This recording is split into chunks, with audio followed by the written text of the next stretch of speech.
오늘 이 시간에는 그리스도 우리의 화평이라고 하는 제목으로 함께 말씀을 나누도록 하겠습니다. 죄송합니다. 잠시만요.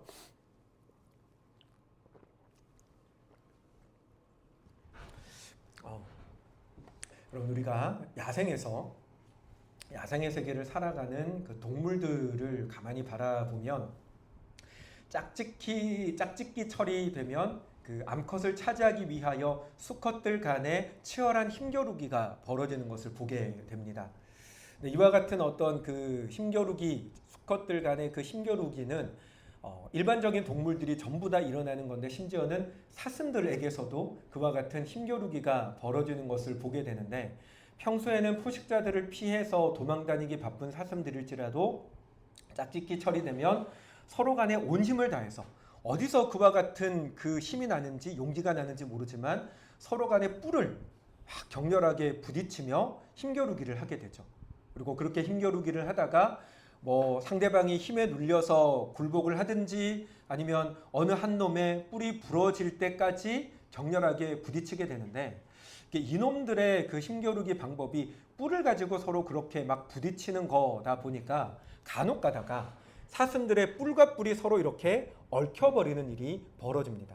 그리고 이렇게 뿔이 서로 얽혀버리게 되면 그 사슴들에게 심각한 상황이 발생을 하게 되는데, 어떤 사진을 보니까 3마리의 숫사슴들이 서로 뿔이 얽혀진 채로 물에 빠져 죽은 사진을 제가 본 적이 있습니다. 그 녀석들이 무엇 때문에 물에 빠지게 되었는지는 알 수 없지만 뿔이 서로 얽혀있는 채로 물에 빠졌다면 결코 벗어나지 못했을 것입니다. 서로가 각자가 살려고 이리 뛰고 저리 뛴다 한들 뿔이 얽혀진 채로는 점점 더 물에 깊이 빠져들 수밖에 없었겠죠. 그와 같은 장면들을 보면, 그와 같은 이야기들을 들을 때마다 마음 가운데 안타까운 마음들이 듭니다. 말을 통해서 어떤 문제를 해결하지도 못하고 손이 써서 얽혀진 뿔을 풀어내지도 못하면서 단지 본능에 따라서 그렇게 죽을 똥 살똥 대립하고 부딪히는 그와 같은 모습들이 참 안타깝다라고 하는 생각이 들면서, 또 한편으로는 그래, 짐승은 역시 어쩔 수 없는 짐승이구나 라고 하는 생각도 들게 되는 것이죠. 그런데 여러분, 짐승은 짐승이라서 그렇다 치고, 그러면 사람은 그와 같은 다툼의 문제가 벌어졌을 때 대립하지 않고 서로 다투지 않고 그와 같은 문제들을 풀어나갈 수가 있을까요? 이성이 있는 사람은 분쟁이 생겼을 때에 모든 문제를 평화롭게 풀어갈 수가 있을까요? 사람은 짐승보다 나을까요? 여러분, 저는 만약에 사람이 짐승보다 사람이 짐승보다 나은 부분들은 많고 많을 것입니다.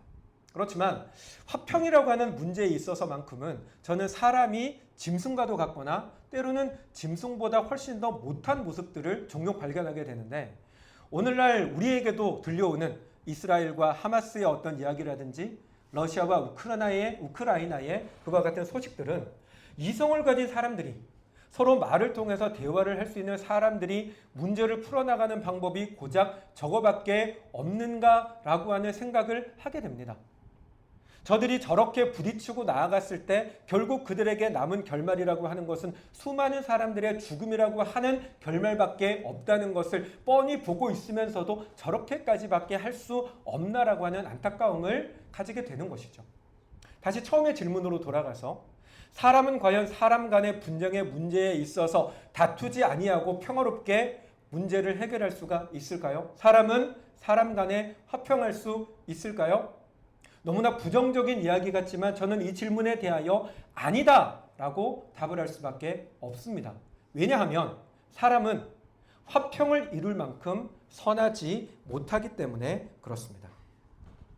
어떤 사람은 근본이 선해서 말만 잘하면 알아먹을 수 있다라고 이야기하는 사람도 있습니다.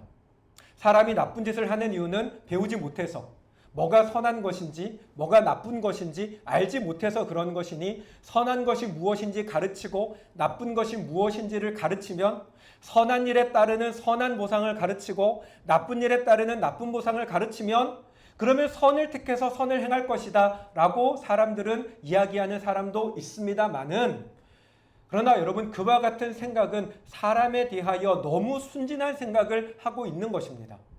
여러분, 사람은요 그렇게 선하지 못합니다. 여러분, 사람이 악을 행하는 이유는요 몰라서 악을 행하는 것이 아니라 알고도 악을 행하는 경우가 훨씬 더 많습니다. 여러분, 음주운전의 경우에 여러분은 음주운전이 나쁘다는 것을 몰라서 사람들이 음주운전을 합니까? 음주운전으로 인해서 일어나는 피해가 얼마나 끔찍한지 몰라서 음주운전을 할까요? 아니죠. 다 하나같이 나는 괜찮을 거다라고 생각하기에 음주운전을 하는 것입니다. 여기 우리의 자녀들도 있지만 부모가 자녀들에게 어릴 때 반드시 가르치는 것 중에 하나가 남의 것을 탐하지 말라고, 도둑질하면 안 된다고 가르칩니다. 하지만 여러분, 도둑질을 하면 안 되는 걸 알고 있지만 중년에 이르러서도, 심지어는 노년에 이르러서도 남의 것을 탐하는 사람들이 너무나 많은 것을 봅니다. 어떤 기사를 봤는데요. 과일 가게에서 배달하려고 과일을 도로 앞에 내려뒀대요. 근데 그거 싣고 가려고. 그런데 잠깐 뭐 하고 돌아보니까 놔뒀던 과일이 없어졌답니다. 어떻게 된 것인가 CCTV를 돌려보니까 한 등산복을 입은 중년 부부가 요렇게 눈치를 보더니 주인이 잠시 딴 데 쳐다본 사이에 얼른 그 과일을 챙겨서 차에 싣고 떠나더라는 것입니다. 경찰을 통해서 범인을 잡았습니다. 찾아가서 물었습니다. 그러니까 처음에는 부인하더랍니다. 우리는 훔친 적 없다고. CCTV 영상을 보여주니까 그제야 인정을 하면서 하는 말이 뭐냐? 왜 과일을 밖에 내놔서 가져가고 싶게 만들었냐고. 당신들이 과일을 밖에 안 내놨으면 내가 그거 안 훔쳐갔지 라고 적반하장으로 화를 내더라는 것입니다. 중년만 그런 게 아니라 어제 기사를 또 하나 봤는데, 어느 지역인지는 생각이 안 나지만 자기 마당에 가지를 키우는데 갑자기 할아버지 할머니 두 사람이 오더니 CCTV를 보니까 그 가지를 다 따가더래요. 여러분, 안 되는 걸 몰라서 하는 게 아니라는 것입니다. 또 이런 얘기도 해볼까요? 여러분, 뒷담하면 안 되는 것 아시죠? 남의 이야기는 안 하는 것이 좋습니다. 무엇보다 남의 험담은 안 하는 것이 정말로 좋고 하면 안 됩니다. 나쁩니다. 그런데 요즘 우리가 사는 이 시대는요, 험담이 일상이 돼버린 시대 같습니다. 여러분, 카페에 가서 한번 가만히 앉아서 다른 사람들 이야기하는 거 이렇게 들어보십시오. 그 대화의 아마 80~90%는 다 남 얘기고요. 그것도 좋은 얘기 하는 경우는 거의 없습니다. 남이 내 얘기를 할 때는 그렇게 싫어하면서 내가 남의 얘기를 할 때는 그게 뭐가 문제냐는 뜻으로 사람들은 생각을 합니다. 상처 주는 말을 하는 사람들이 있습니다. 그런데 여러분, 저는 상처 주는 말을 하는 사람들이 다 너를 위해서 하는 말이지, 다 너 잘 되라고 하는 말이지, 이 말 듣고 아파서 죽으라고 얘기하는 사람을 한 번도 본 적이 없습니다. 이와 같은 얘기들을 해보면 그런 생각이 듭니다. 그래, 내가 아무리 선하게 살려고 하면 뭐해? 내가 아무리 사람들과 잘 지내려고 하면 뭐해? 세상에 저렇게 악한데, 사람들이 다 저 모양 저 꼴인데 다 저들이 문제여서 화평이 이루어지지 않는 거야 라고 생각할지도 모릅니다. 그런데 여러분, 나만 문제입니까? 아니요, 나도 문제입니다. 나도 선하지 않습니다. 어떤 사람이 만약에 여러분에게 우리 회사에 어떤 사람을 고용하려고 하는데 당신이 이 사람에 대해서 알고 있다고 하니 그 사람이 어떤 사람인지 우리에게 정보를 좀 주십시오 라고 요청을 했습니다. 내가 그 사람에게 대해서 평가하는 말이 결정적으로 작용해서 그 사람이 그 회사에 취업을 할 수 있고 없고가 결정이 되어졌을 때 여러분들은 어떤 이야기를 해 주시겠습니까? 보통의 경우에 내가 얘기해주는 그 사람과 지독한 원한 관계가 아니라면 굳이 나쁜 얘기를 해주지는 않을 겁니다. 하지만 그렇다고 해서 딱히 좋은 얘기도 해주지 않습니다. 무엇보다 그 사람이 들어가는 직장이 내가 가진 조건보다 훨씬 더 좋거나 또는 그 사람이 나의 상사로 오게 되는 상황이라면 굳이 나서서 좋은 얘기를 해주는 사람이 없더라는 것이죠.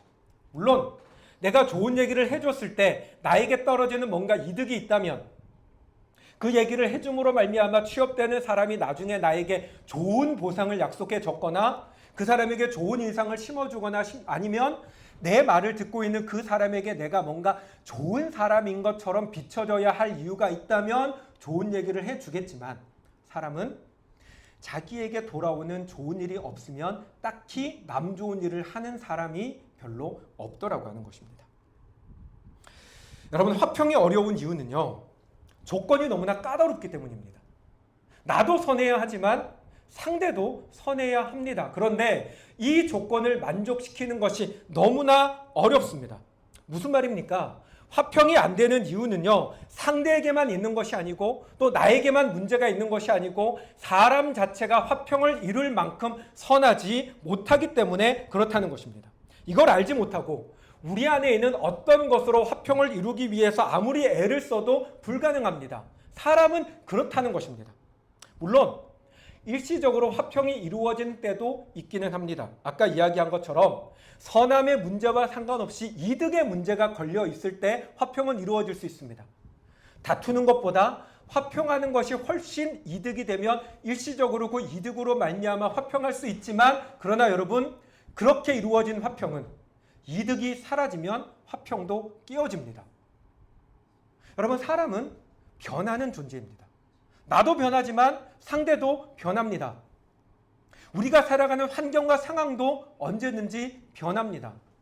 오늘까지 우리에게 이득이었던 것이 하루 자고 났더니 손해로 돌아올 수도 있습니다. 오늘까지는 우리에게 균등한 이득이었는데 내일이 되니 그 이득의 추가 기울어질 수 있습니다. 그렇게 되면 이득으로 이루어진 화평은 결국 깨어질 수밖에 없고요. 그렇게 깨어진 화평은 이전에 다툴 때보다 훨씬 더 심각한 상황도 이루어질 수가 있더라는 것입니다. 이와 같은 이야기들을 들어보면 특별히 이 그리스도인의 시선으로 좀 보게 되면, 그래, 세상이 다 악하니까, 세상에 살아가는 믿음 없는 사람들은 다 죄인이고 죄인인 줄도 모르고 죄짓고 살아가니까, 세상은 워낙 악한 세상이니까 세상은 그렇다라고 납득이 되어지면서 동시에 그러면서 우리 교회는 어떤가 하는 생각을 하게 됩니다. 여러분, 교회는 어떻습니까? 믿는 그리스도인들이 모이는 교회는 세상과는 다르게 화평을 이룰 수가 있습니까? 근데 여러분, 우리는 이 답을 이미 알고 있습니다. 교회 공동체 속에서도 오히려 세상 못지않게 수많은 다툼과 아픔의 일들이 일어나는 것을 봅니다. 오히려 세상보다 교회에서 더 큰 상처와 아픔을 받아서 차라리 세상이 더 낫더라라고 하며 세상으로 돌아가는 사람들을 우리는 심심찮게 만나게 됩니다. 왜 그렇습니까? 왜 교회조차 그렇습니까? 이유는 동일합니다. 교회이지만, 그리스도인이지만, 예수를 믿는다고 하지만, 그러나 그 모습 속에 인간적인 모습만 남아있을 때, 사람이 본래 선하지 못한데 선하지 못한 사람의 모습 그대로만 남아있다면 교회 공동체 안에도 다툼과 분쟁의 문제는 끊어지지 않더라는 것입니다. 이와 같은 이야기를 들으면 사실은 답답해질 수밖에 없습니다. 화평을 이루며 살고 싶은데, 다투지 않고 살고 싶은데, 그러면 사람에게는 정녕 다툼을 이룰 이 세상 가운데는 화평을 이룰 만한 방법이 없고 우리는 결국 물에 빠져 죽은, 뿔이 얽혀 죽었던 사슴들처럼 망할 수밖에 없는 것인가 좌절하고 절망될 수 있습니다. 그런데 그에 대해서 오늘 본문에 사도 바울은 한 가지의 방법을 이야기해 주고 있습니다. 그게 무엇입니까? 오늘 14절 처음에 사도 바울은 이렇게 이야기합니다. 그는 우리의 화평이신지라.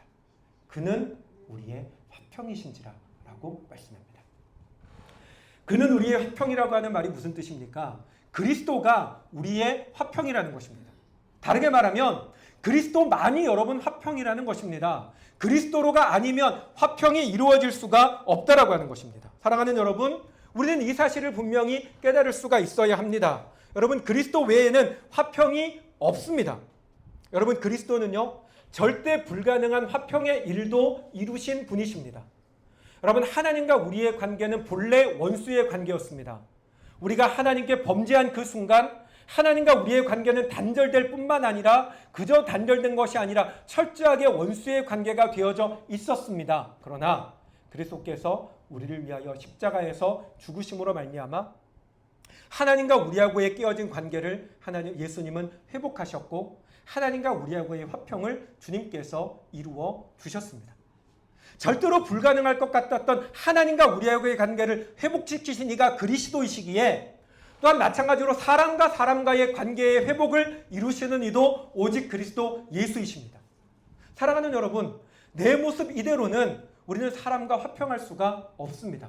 그러나 주님께서 우리 가운데 오셔서 우리 안에 임재하시고 우리를 주장하셔서 전에는 나밖에 생각하지 않았는데 내 이득이 가장 중요했고 내 문제가 가장 컸는데 주님께서 우리 안에 임재하여 주셔서 내가 아니라 저 사람을 보게 하시고 나의 이득만이 아니라 저 사람의 이득도 생각하게 해주시고 우리의 이득을 위하여 내가 조금 손해보고 조금 양보해서 함께 더불어 살아갈 수 있는 마음을 우리 가운데 주시면 그러면 여러분 우리는 화평할 수가 있습니다. 전에는 저 사람과 같이 한 공간에서 숨쉬고 있는 것만으로도 너무나 불쾌했습니다. 너무나 싫었습니다. 내가 그 사람을 미워하고 싫어하는 타당한 이유가 분명히 있고 누가 그 이유를 들어도 다 그럴 수밖에 없겠다라고 생각할 만큼의 충분한 이유가 있었습니다.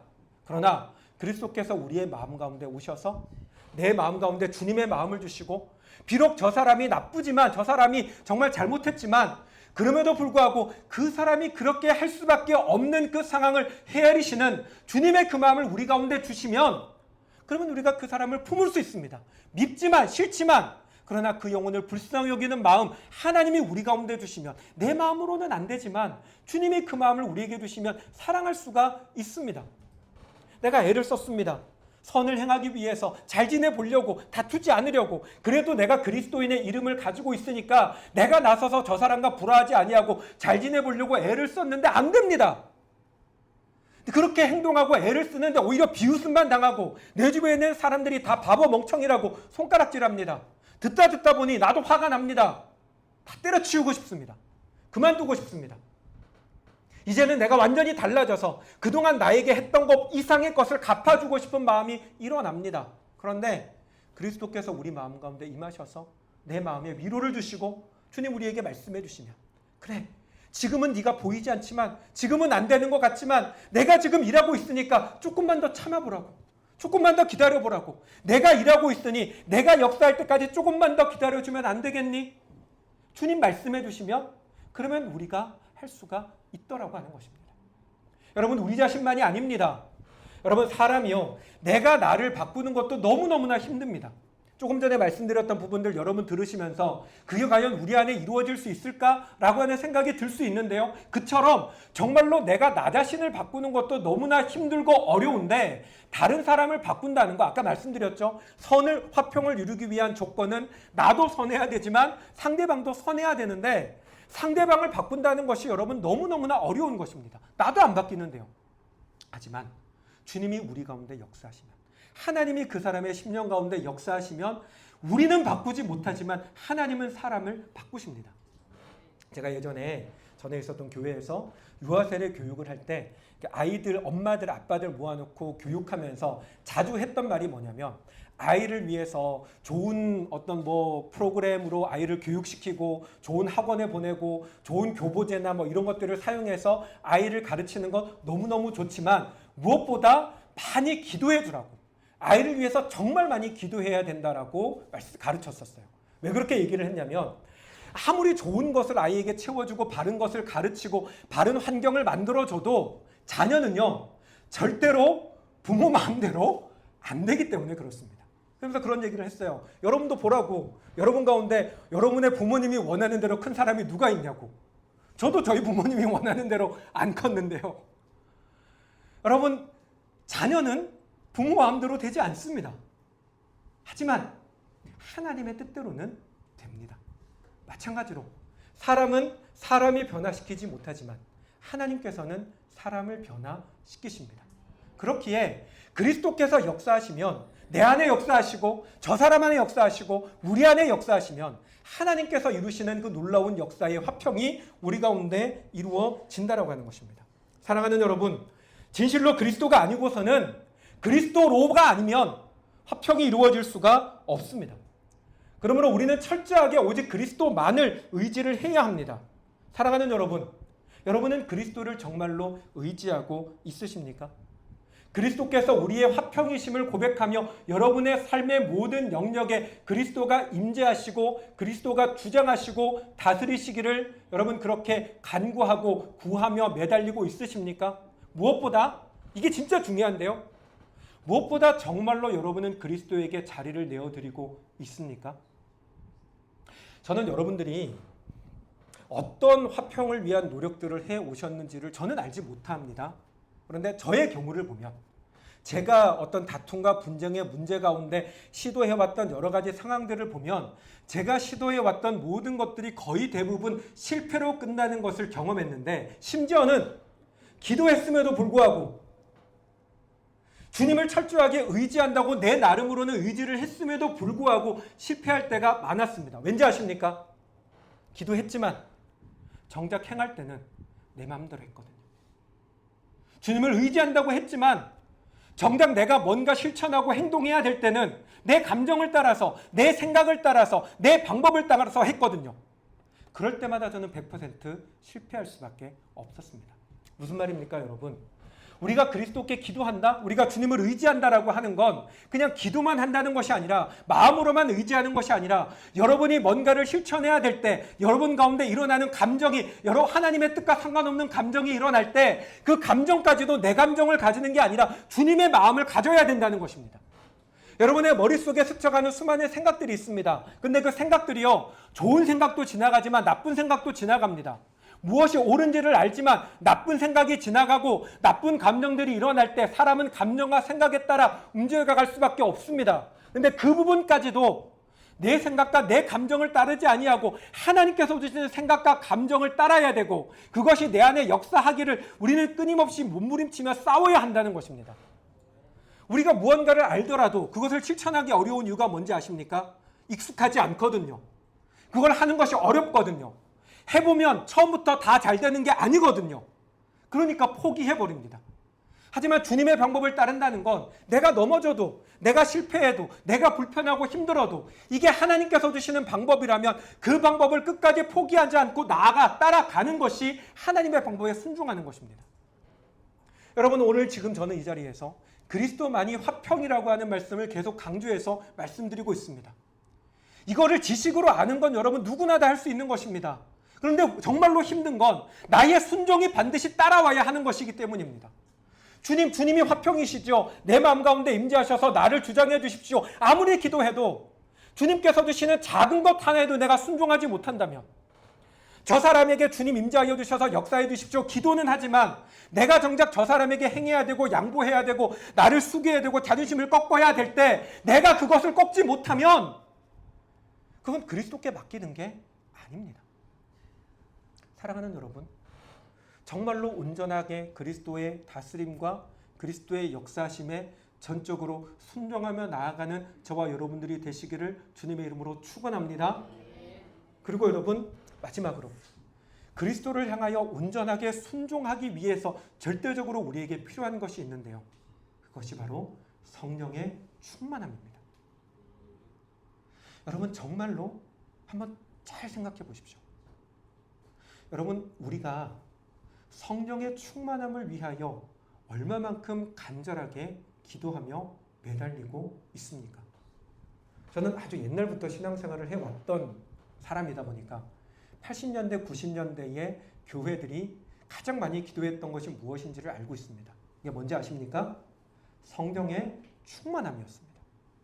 모든 예배 때마다, 모든 기도의 자리마다, 모든 부흥의 자리마다 항상 뜨겁게 간절하게 구했던 것이 성령의 충만함입니다. 왜요?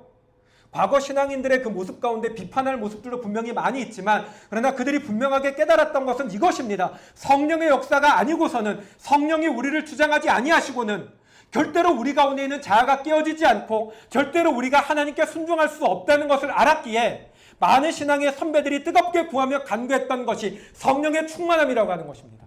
여러분, 우리도 마찬가지입니다. 성령이 우리 안에 역사하지 아니하시면 우리는 순종하지 못합니다. 생각은 할 수 있지만, 기도는 할 수 있지만, 하나님을 의지한다라고 하는 마음과 생각을 가질 수 있지만, 진정한 순종은 성령의 충만함으로만 이루어지는 줄로 믿습니다. 그러므로 사랑하는 여러분, 성령의 충만함을 구합시다. 성령의 충만함을 사모하십시오. 성령의 충만함을 간절히 구하며 매달리십시오. 그리고 성령이 여러분의 안에 임재하셔서 내 생각과 나의 익숙한 삶의 방법을 깨트리고 주님이 기뻐하시는 삶의 방법과 주님의 뜻 앞에 순종하며 나아갈 수 있도록 역사해 주시기를 여러분 함께 애쓰고 수고하는 저와 여러분들이 되시기를 간절히 소망합니다. 여러분, 말씀을 마칠 건데요. 저는 정말 여러분에게 몇 번 말씀드렸고 저는 계속해서 여러분들에게 강조하며 말씀드리는 것은 이것입니다. 저는 제가 그리고 우리 라이트하우스 양산이 여러분 모두가 온전히 하나님 앞에 순종하는 사람들이 되기를 간절히 소망합니다. 저는 하나님께서 우리 라이트하우스 양산을 세우신 하나님의 목적은 하나님의 뜻 앞에 무엇보다 우선적으로 순종하는 교회를 찾으셔서 우리 라이트하우스 양산을 세우신 줄로 믿습니다. 하나님을 향한 순종은 성령의 충만함으로만 이루어집니다. 성령의 충만함을 더욱더 뜨겁게 구하며 나아가는 저와 여러분들이 되시기를 주님의 이름으로 축원합니다. 아멘.